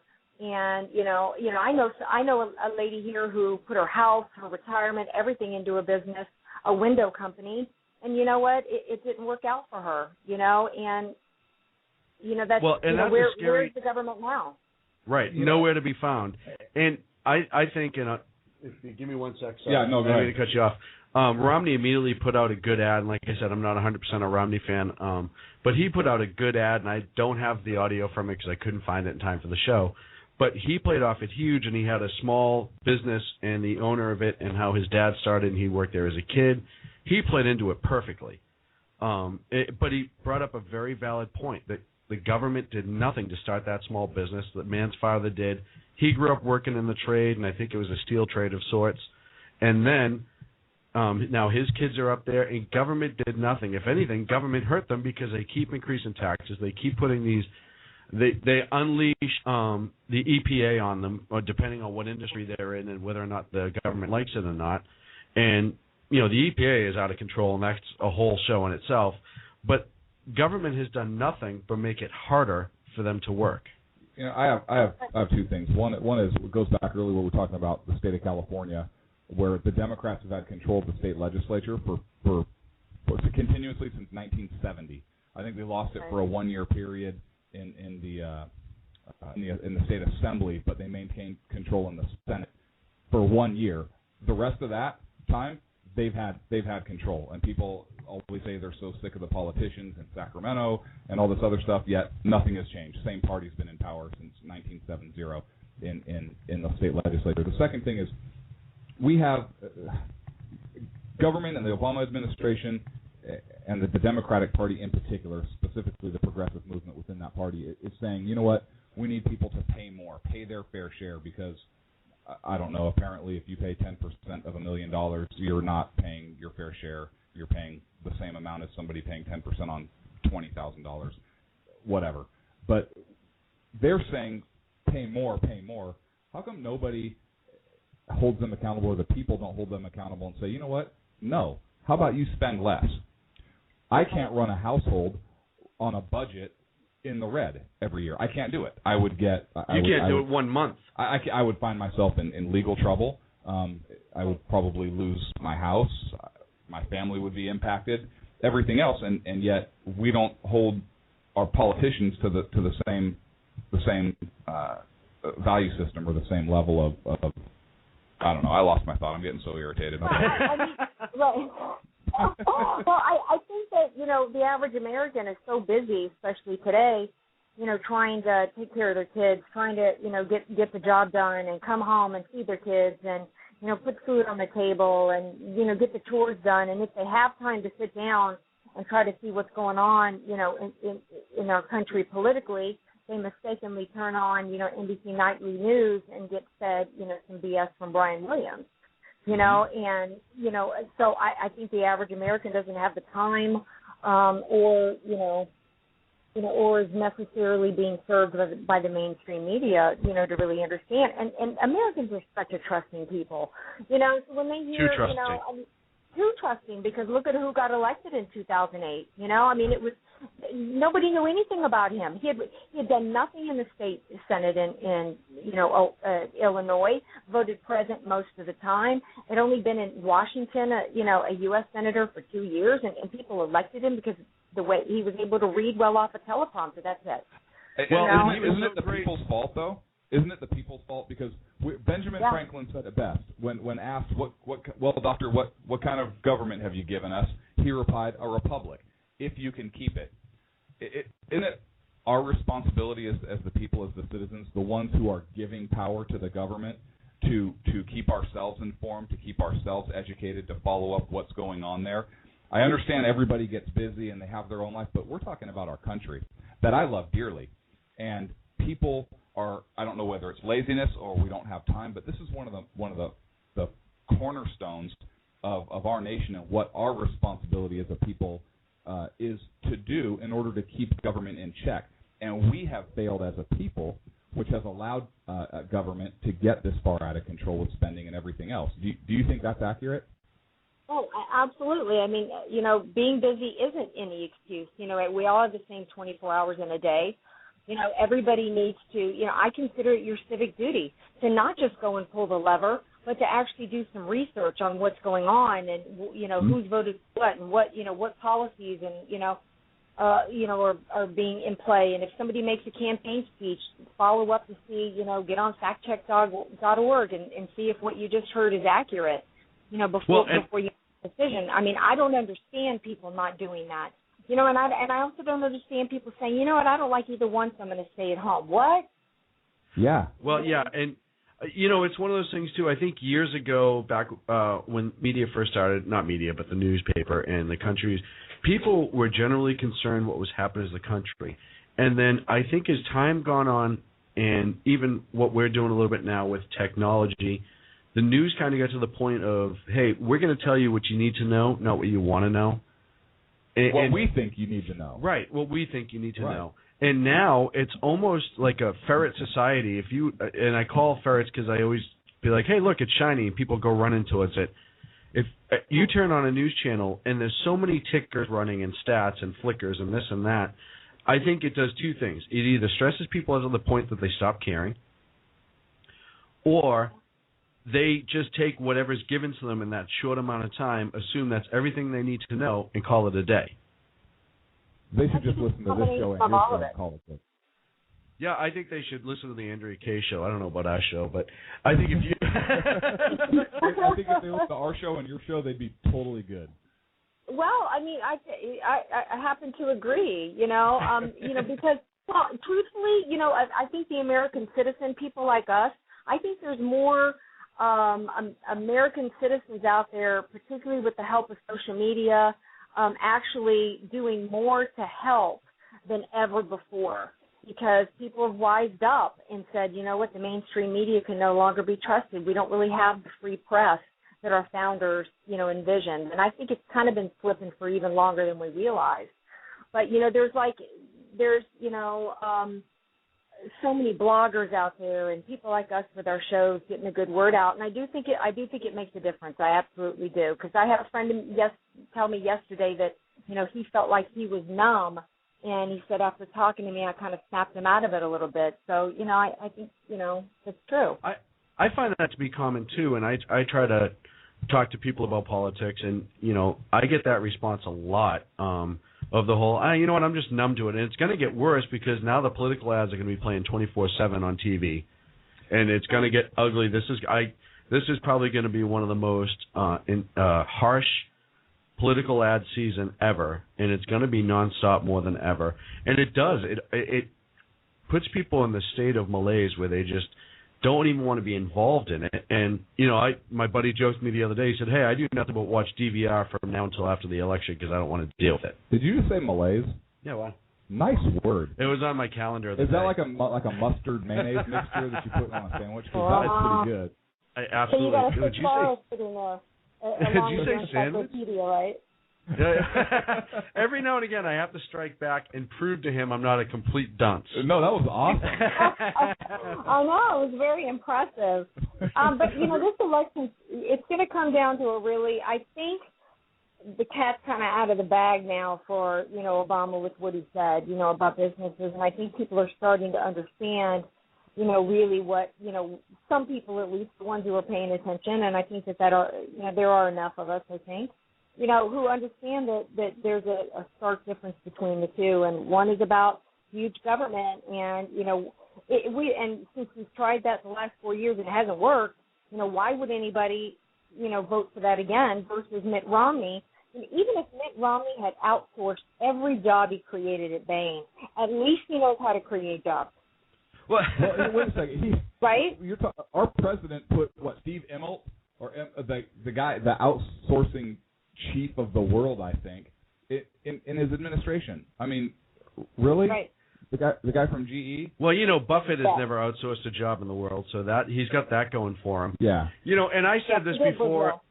I think I said this last week, and I maybe I dreamt it because that happens sometimes. All the jobs that Romney allegedly outsourced, how many did he save in the country because he had to take advantage of outsourcing because the business would have gone out of business otherwise? Right. And he gets no credit for that, and having to play within the rules that are given. Once you make foreign nations a competitor like that, and you make it easier for people to send money out, or they'll just be in such financial ruins they can't operate. As a small business owner, or as a business owner in general, what are you going to do? Say, nope, you know what, I have to stick to my morals and go out of business because I don't want to outsource? Or do you have to say, hey, I can at least save half my workforce and keep those people eating. I can't save everyone. The government won't let me do it. Right. I mean, if we want to keep every job possible, you can't keep every job here because there's some companies, that, market their goods and services around the world, and they need offices and they need people employed there in those offices in order to keep it going. Like I used to work for Xerox. But, right. If we want to keep the jobs that can stay here, we need to, put some business-friendly policies in place. The Small Business Administration put out a report recently. There's over 2,000 current regulations on small businesses, and small businesses are really the job creators in the country, not the Xeroxes even and the other, IBMs. And they said that, and Obama is proposing over 200 more, and they said all these regulations cost the average small business owner over $100,000 per employee. And now that was before Obamacare. Go ahead. Right? No, I was done. Well, that's going to save them. No, wait, that's not going to save them any money. It's going to cost them a hell of a lot more. It's crazy to me to think that by putting more, and then the other thing is the EPA. So if you do something that is at all environmental impact, the odds of you having the money to start that business and be able to fight the EPA, even big businesses can't. You look at oil drilling and how hard it is for them to open up new wells and stuff like that. How's a small business owner who, say, creates like something with steel, he has to develop steel or something like that? It's just going to be impossible. Right. Andrea, will you stay on if we take another quick break? I need to get a drink, and we'll continue on with this. You're going to grab the scotch or the bourbon this time? Bourbon this time. Perfect. It's a bourbon night. We actually. A good bourbon. Would you be totally opposed? We took a couple of callers with you on the line. No, not at all. I love it. All right, so when we come back, the phone number is 347-205-9399. And our rule with callers, you have to watch your language or we will dump you. We're trying to keep it so we can make a point without just throwing out obscenity. So we're going to be back in a moment, and we'll be on with Andrea.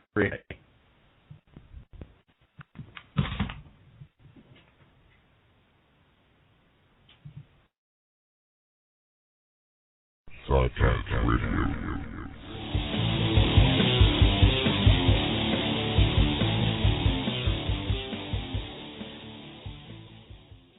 Hey guys, it's Sean from Sackheads Radio. I want to talk to you a minute about our friends over at HomefrontHugs.com. They're an amazing organization of volunteers who take their time, effort, and money to take care of our troops overseas as they serve our great nation. HomefrontHugs.com. You can donate, write letters to troops, adopt a troop, you name it, you can do it. Help those wonderful folks who protect our freedoms. Go to HomefrontHugs.com. Tell them Sackheads Radio sent you. Hey guys, it's Sean from Sackheads Radio. I know I've said it before. Check out our friends at conservativeoutcry.net, but I really mean it. You want interesting and exciting political commentary and analysis? That is the place to get it. Different, always spot on, always truthful, never pulling a punch. conservativeoutcry.net. Tell Rooster to get Bulldog back on and that Sackheads Radio sent you. And also, coming soon, the Sackheads Radio Forum on conservativeoutcry.net. Hey guys, do you like our news briefs? Better yet, do you like the amazing voice that does our news briefs? Do you need some audio work done? Check out PlatinumVocalCords.com. Our friend Vanessa has years of broadcast experience. She's an absolute professional. She'll work with you, get the sound exactly how you'd want it. So go to PlatinumVocalCords.com. Tell them Sackheads Radio sent you. Do you have some breaking news you want the Sackheads Radio Show to cover? Call us at 1-877-308-1866 and be a news hound like this gal. Hey, so I heard that,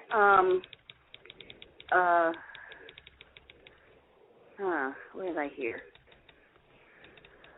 Yeah, I forgot. Dang it. I hate when I do that. All right, go Sackheads Radio. That's right. With information like that, it's got to make it on the air. So give us a call at 1-877-308-1866 and be a news hound. Now back to Clint and Sean on Sackheads Radio, radiating elegancy and quality.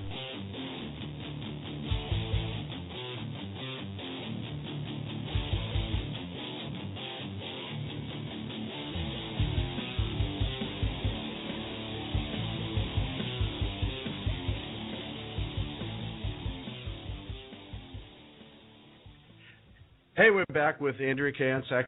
The phone number is 347-205-9399. We will open it up some questions. Hey, is this thing on? Yours is not. Andrea, you still with us? I'm still here. Okay, good. I just wanted to make sure. Hold on.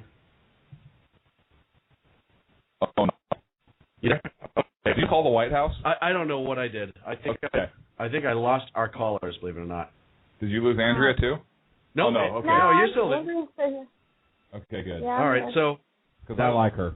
That was scary. I did lose the other caller, and it's Rooster, and I'm really sorry, Rooster, if you're listening. Oh, no, and you're back. All right, the board just freaked out on me, and now I freaked out on the board, and it worked. I got to yell more. Hold on. Well, I want to talk to somebody named Rooster. Okay, well, Rooster's a friend of ours, and Rooster is the blogging genius at conservativeoutcry.net, so I'm sure if you've seen us on Twitter, we've plugged that a bunch of times. We've plugged it. He's a good friend of ours. Rooster, you're on the air with Andrea. Hi, guys. Hey, Rooster, how's it going? How you doing, buddy? It's going great. Andrea, you sound great. Oh, thank you, Rooster. Nice to meet you. Good to meet you. I'm an honorary sackhead now. They won't make me one. You did the picture you sent was completely inappropriate. Yeah. Oh no! Stay out of the gutter, Rooster. Stay out of the gutter. I was wearing a sack. So much for keeping it clean, I guess. Hey, when's the Death start? Yeah, I know. Well, as soon as you called, I went, well, that was fun. Uh-huh. Hey, Rooster, your comments on the Obama small business, because I know you have them.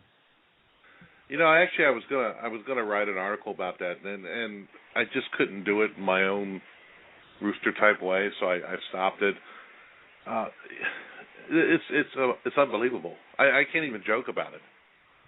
Yeah, and, no, you know, it most, is kind of most sad. of my things are jokes or satire. I can't even joke about that. It's so amazing that, you know, I didn't create my website or I didn't work hard to get what I've gotten over the years. You know, my kids think I'm the greatest, and I got to look at them and say, you know, well, Dad really hasn't done crap. According to the president, who is the according to the executive of this president, country, you have done absolutely nothing. Yeah, it was a tough day. And then I tried to write about the thing that happened out in Colorado, and there's absolutely no way I can write about that. Not my website. Yeah, no. If you don't know Rooster Andrea, he has his own satirical way of bringing a story alive, and I say that in all honesty and truthful. One of the things that somebody said to him today is they just completely missed your satire on something. Oh, and I forget what that's every day. It's every day, but I mean, this one was so egregious. Yeah, and I forget the article. Go ahead. No, I mean, they think that I want to, I guess, boycott Chick-fil-A because they hate gays. Right. That was it.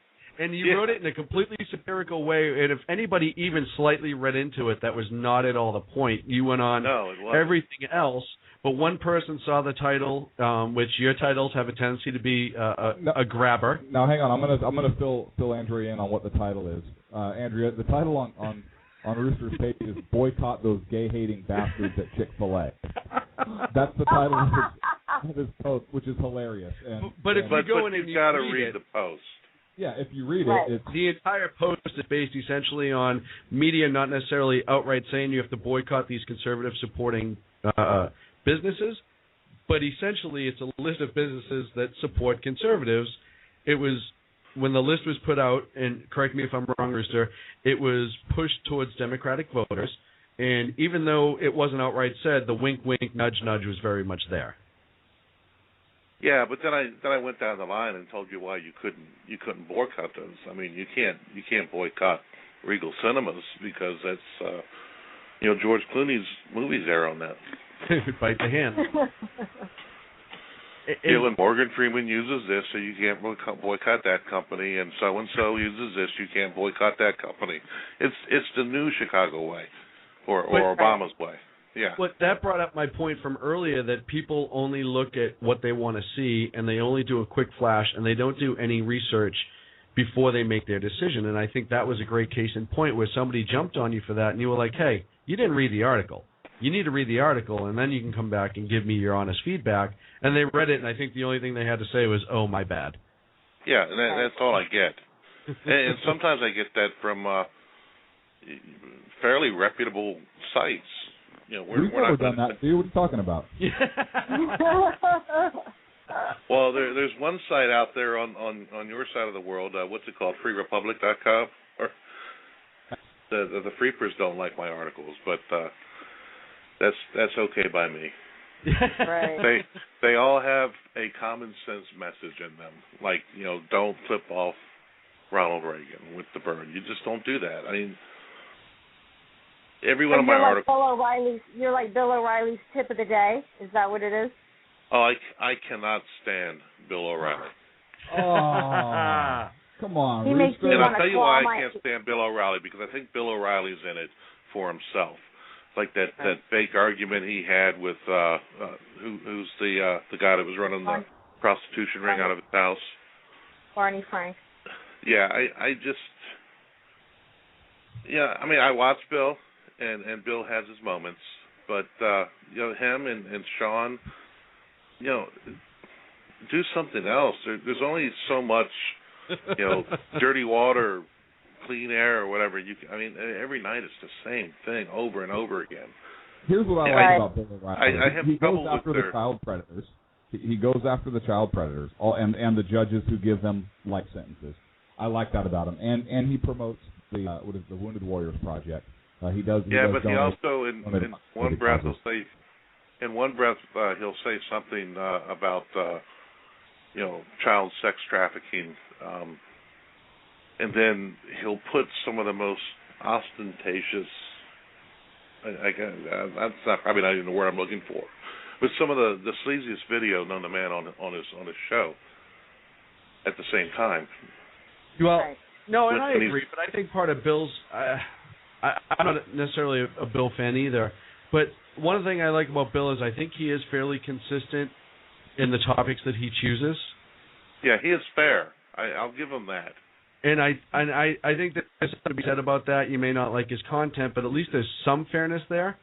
When you turn the channel, and sometimes it's on Fox too, you get people who just keep going with the same agenda, and then as soon as they, for whatever reason, choose to flip-flop, they flip-flop, never go back to it and say why. Well, let's be real. He goes after Alan Combs pretty hard whenever he's on there, which is awesome. Yeah, I like it when anyone goes after Alan Combs. He just drives me insane. And Andrea, you got like Alan though.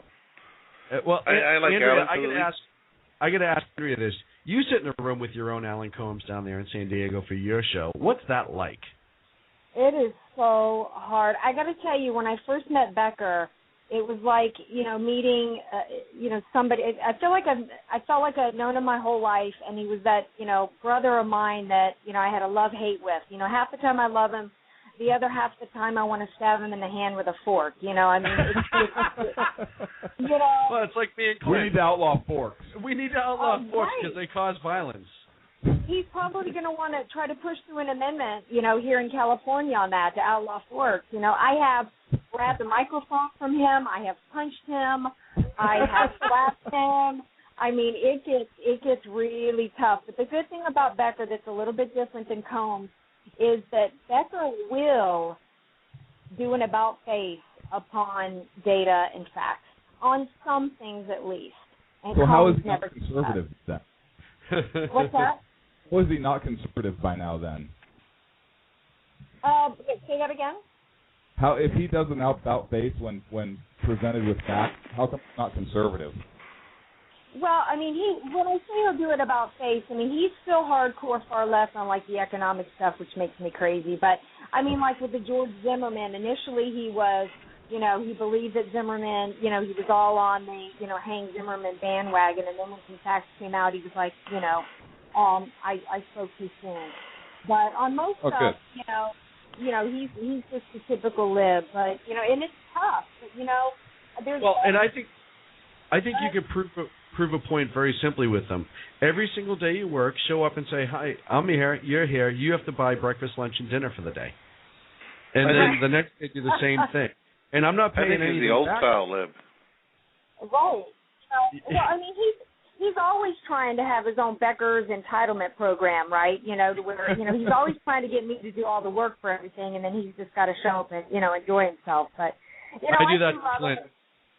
You do? Yeah. Yeah. Well, there's the makers and then there's the takers, right? But, we have a good time with it. I think we're the only show in San Diego that has a left and a right on it. And I think that makes it interesting for people here. Because we've got, we don't have any liberal talk shows at all that are local in San Diego, and we're the only one that has a left-right. So that makes it fun. And a lot of my conservative friends, they'll say all week long, it's like, how are you going to give it to Becker on Tuesday? How are you going to bounce around, They love to see the 106-pound little girl beat up on the old guy, It's good fun. Well, yeah, you can watch that on pay-per-view, too, and, get the same type of thing. Right. And they brought you in because you're somewhat of a celebrity. I meant to talk about you a little bit at the beginning, and then we got so much into topics. So for the people that are listening, you starred in a movie. And this is completely off subject now, and I know I'm just losing it. Can I have your autograph? No, oh, please. No, Becker and Kay is not a daily yet. We're on Tuesday because I do do a lot of other projects. And I'm not really ready to give up the other stuff that I like to do to do daily radio. So for right now, I'm happy to do my Tuesdays with Becker because I do like to do my on-camera stuff. I do commercials. I do spokesperson work. And, I starred as did you guys ever hear the case, the serial killer, the vampire of Sacramento? Yes. Yeah, he believed that his blood had been poisoned by his mother, played by me. Right. And so he went on a killing spree with no guns. What? At all. What? How did that happen? He went on the imagine that. I mean, you take away the guns and there's no violence, right? So he goes on a killing spree and proceeds to drink people's blood. And it was the first time the FBI unit actually used their profiling to track down a serial killer. So it was a great project. Yeah, it was a great project to do. It was amazing. And, when people meet me, that's the first thing they think of is chain-smoking, alcoholic, abusive mother of a serial killer. So, that's right. That's why I did it. It was fun. It was on. It came out last year, actually, on Friday the 13th. And a lot of the horror movie sites said it was the goriest and darkest movie that had ever been played on TV. I'm going to have to. I only picked up on that today. I went through your radio stuff and all your other stuff, and then I found that today, and I was like, oh, now I don't have a chance to watch it because I would have got a clip for it at least to play on the show. Oh, my gosh. That was, what? She's so creepy, my character. I could sabotage you with that. Myself, I was like, oh, man, I should have looked into it further, but that's what I get for not being prepared. And I don't know much about his mother, but was she abusive to him? Wasn't one of the claims of Richard's case that his mother was abusive? Yeah, and in the movie, I get to smack him around a little bit. So she was crazy. Yeah, she was crazy. And I'll send you guys the DVD. So you that would be awesome. Yeah. That'd be cool. Thank you. It's been dubbed in French and Spanish and all different languages. So if you want to watch it, in another language to make it even more interesting. So it was good fun to do. So can we press you guys do your homework? Hey, we have to try. That first show, yeah. You guys are like the real deal. Hey, we try not to screw around any more than we already do. We try to limit it at least to have some sort of substance. Hey, Rooster, I'm going to put you on hold. I got another caller on the line that I want to try to get to because I said I'd open it up, so I should at least do that. Can you hold on, brother? Cool. Thanks. Hey, you're live on Sackheads Radio. Hi. Andrea Kay. Hi. Hi. Hey, how you doing, man? It's Bob. Can you hear me? Bob. How are you, buddy? Hey, guys. Good, man. Great show. Really enjoying it. Andrew, you're a great, fantastic guest, and like I said, I'm really enjoying it. You guys were talking about the media earlier, and that's one of my real pet peeves and one of the things I really follow pretty closely. And the level of activism by the leftists on the media is basically on a level not seen since Soviet Union times. And there's a couple of episodes back when Bush was still in office that kind of really solidified it, amongst many others, of course. But Karl Rove had announced his resignation, and in the Seattle Times newsroom, there was actually cheering in the actual newsroom for the resignation speech. And the editor, David Boardman, had to actually castigate his crew of journalists, and he actually had to come to admit that most reporters are driven by activism, that most people these days make career decisions, and social service and activism is a primary driver for many people to get into journalism, and that if you had to wear your politics on your sleeve, that the majority of those sleeves would be blue. And then that little episode led to Joe Scarborough on MSNBC, who saw that. And he mentioned, that reminded me of my first night at MSNBC, which was a Bush State of the Union address. And in that newsroom, they were actually booing George Bush. Wow. So, I mean, that pretty... Does that shock you, for starters?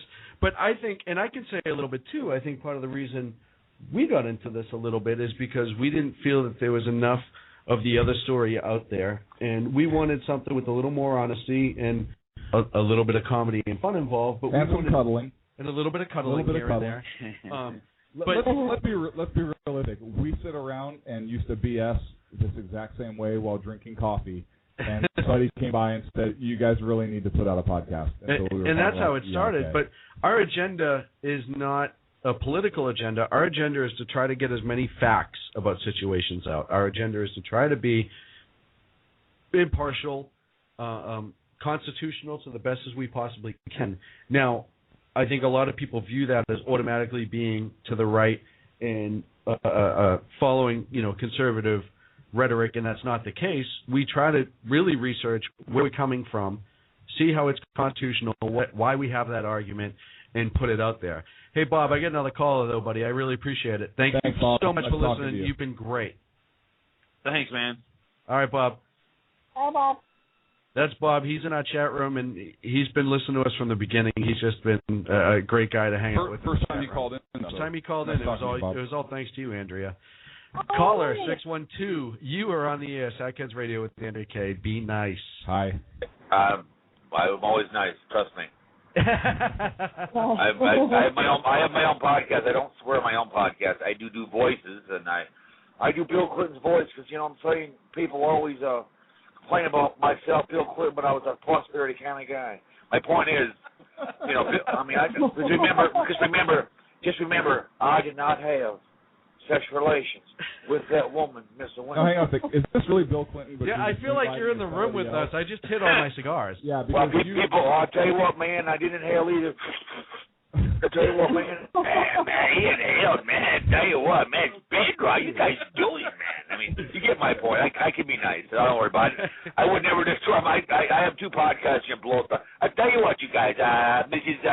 Danny, on the podcast with Cal Bodie and Billy Kitty and Kobe the Kitty, and I got my own little podcast. I tell you what, how you guys doing? I know it's early morning in Minnesota, but I got a pizza for you guys. Do you guys like pink sauce, or do you like white sauce, huh? Do you want the deep sauce, young lady? Huh? Hey, Capote. What's going on? I'll tell you what, good morning, everybody. From the great state of Minnesota, I might do the airport to drive shuttle around in circles, counterclockwise, and make money and profit as a conservative. I give no money to a farmer. No. No money. Did you have a question for Andrea? Because we have 8 minutes left. I'm sorry. I'm sorry. I have about being a conservative. My mother was I was on both sides of the aisle. My mother, who passed away a couple months ago, my father a long time ago, conservative. Sorry. I know, but she was I call her all the time. Hey Nancy, it's your buddy Bill Clinton, man, and I really appreciate your support.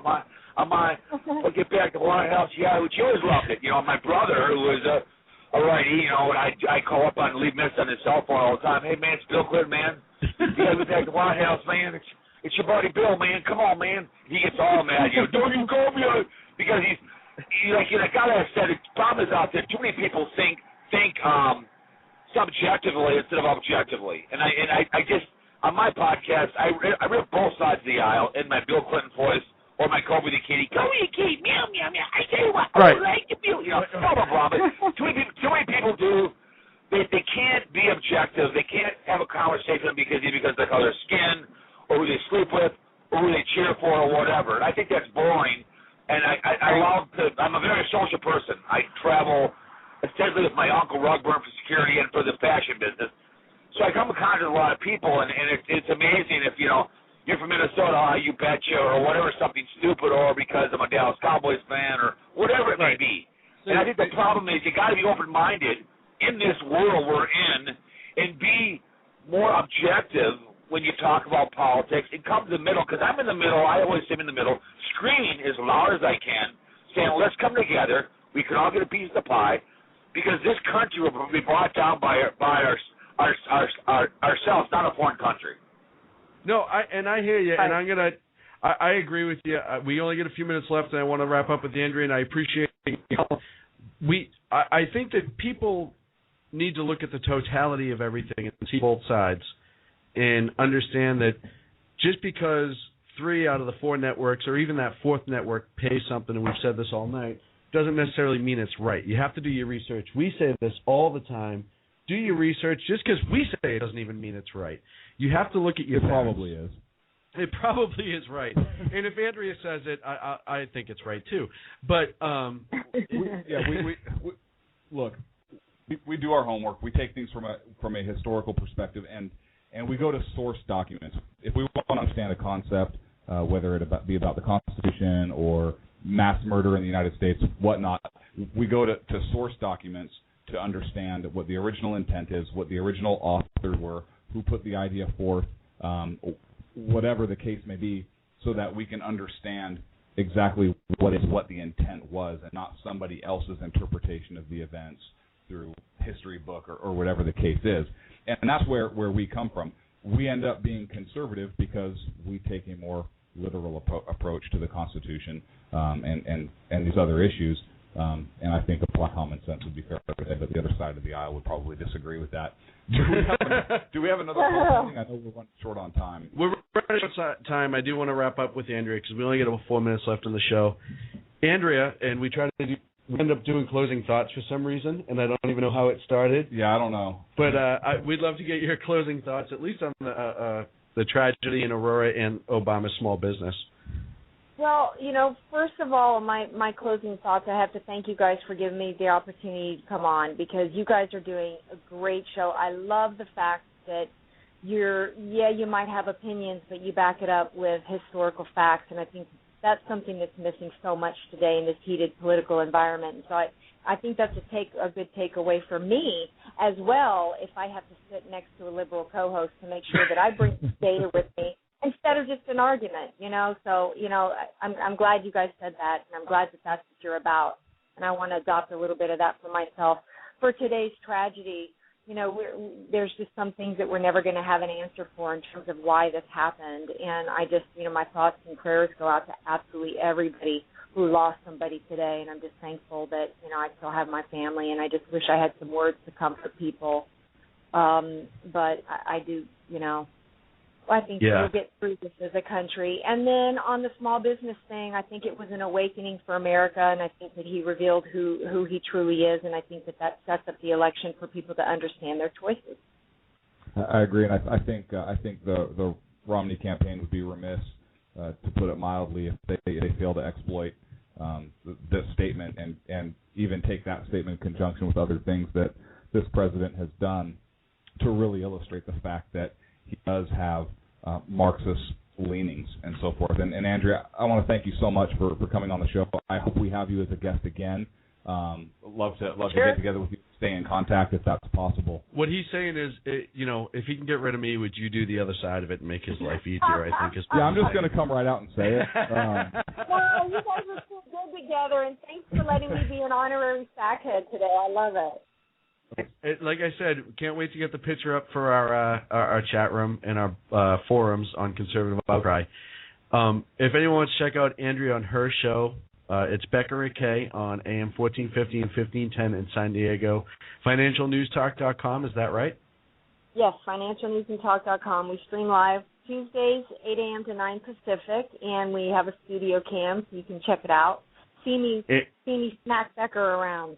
Nice. We need a studio cam. No, we don't. That would be the worst thing that could happen, because then I would have to dress appropriately.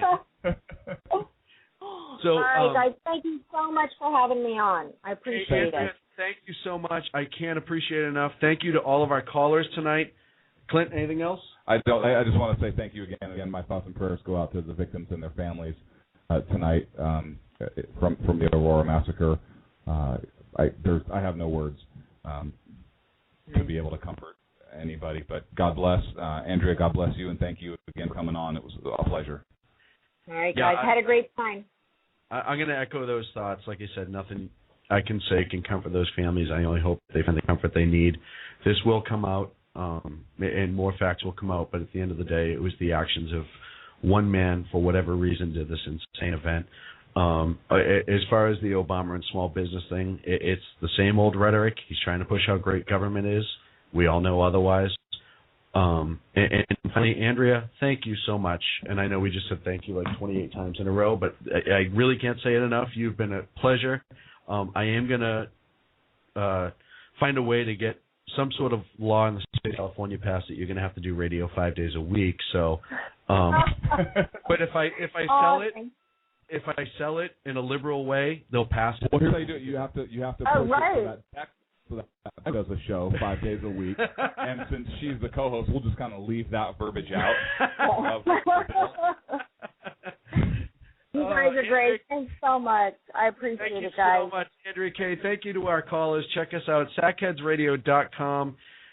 Check us out on the forums at conservativeoutcry.net. the Sackhead Forums. Check him out as well. We're on Facebook and Twitter. Thank you so much for listening. We'll see you next week. Good night. Good night, everyone.